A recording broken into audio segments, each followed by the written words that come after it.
ఇక స్లీవ్స్ మడచాల్సిన సమయం వచ్చింది. మా వాళ్ళు చెప్పారు ఇప్పుడు ఒక మాట.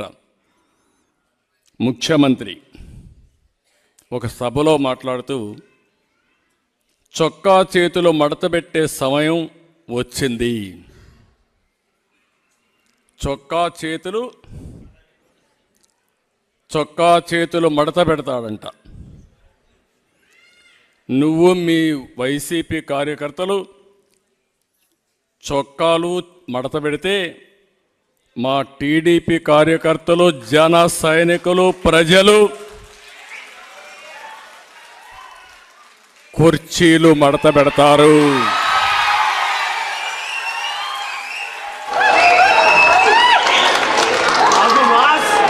మళ్ళీ చెబుతున్నా,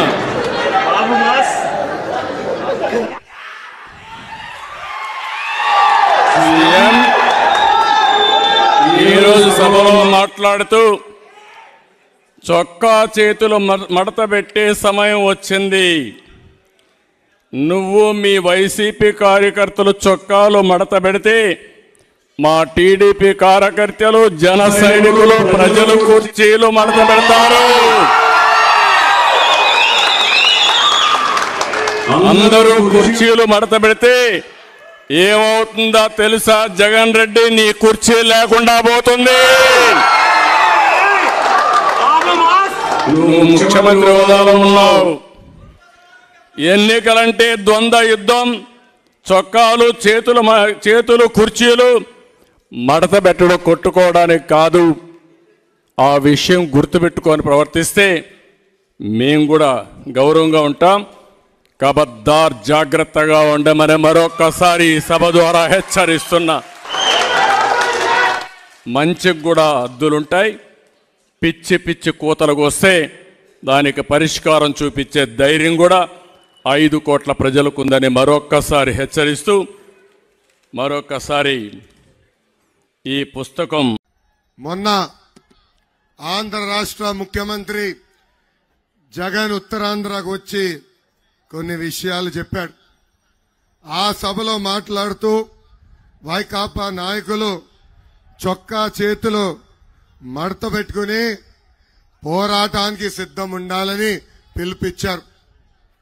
ఆ భూమ్ భూమ్ బ్యాచ్కి చెప్తున్నా, స్వామి అక్కడ పెట్టేసెళ్ళు. కుర్చీకి ఒక స్టోరీ ఉంది, అందుకే కుర్చీ వచ్చింది.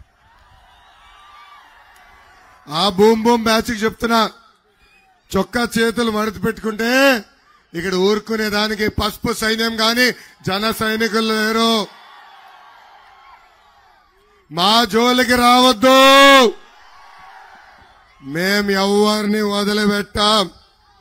మా పసుపు సైన్యం, జన సైనికులు ఒక్కసారి ఇట్లా చేస్తే మీ సీటు కూడా మర్చే బాధ్యత మేము తీసుకుంటాం. జగన్ మీ బ్యాచ్ కి boom boom president medal, Andhra gold కావాలి. కానీ మాకు ఆ పసుపు జెండా చూస్తేనే నూతన ఉత్సాహం. ఈ సభాముఖంగా జగన్ కి నేను హెచ్చరిక జారీ చేస్తున్నా, మా జోలికి రావద్దు. పొరపాటున వస్తే నీ సీటు మర్చబెట్టి నీకు సీటు లేకుండా చేసే బాధ్యత మేము తీసుకుంటాం. ఎలా చేస్తామో చూపించాలా ఆయనకు ఒకసారి. ఇదిగో బా జగన్,